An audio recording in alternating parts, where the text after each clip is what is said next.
Our devotional thought from Psalms today comes from a passage that has always been very important to Sister Bev and I.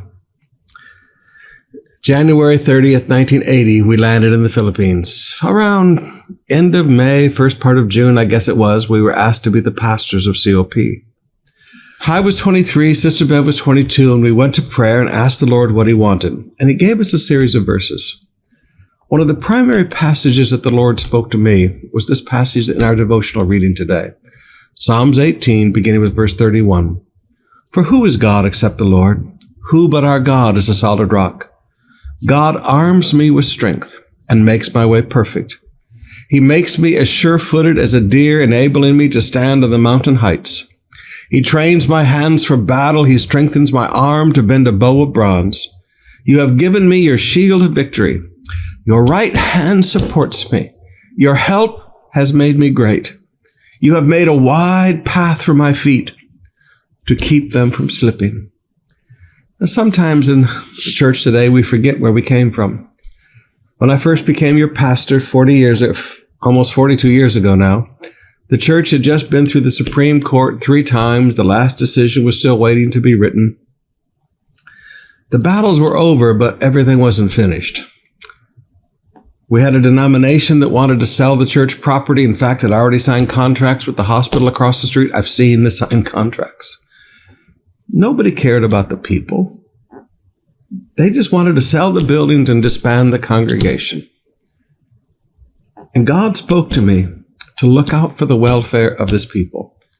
Now, if you've ever wondered why I'm so focused like a laser beam and why I don't care about building an international ministry and why I don't want to go preach all over the place and I just want to focus on COP and take care of the people of COP, it's because that's what God asked me to do 42 years ago, to look out for the welfare of these people and to build a future for them.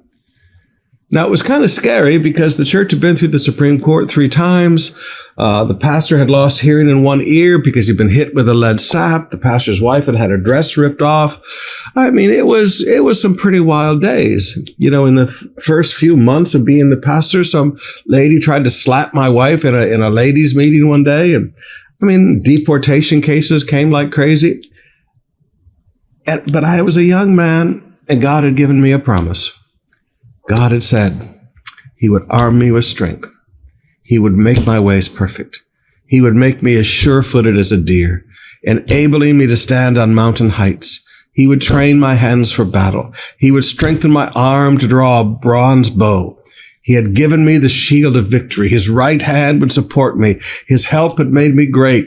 He'd made my wide path for my feet to keep me from slipping. And you know what? Over the last 42 years, that's exactly what God has done. This was the rhema that God spoke to us as a couple 40 years ago. And I still walk in those promises today. Now, I'm still a little emotional about this passage.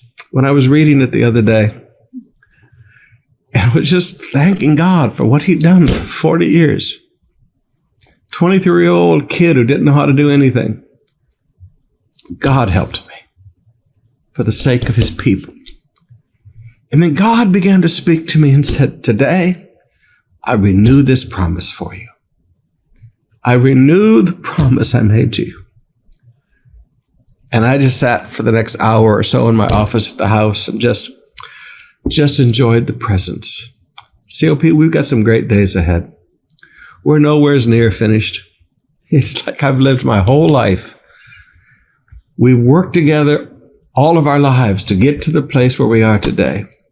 It's time as a congregation to bear the fruit that God has raised us up to bear. We've got great years ahead, COP.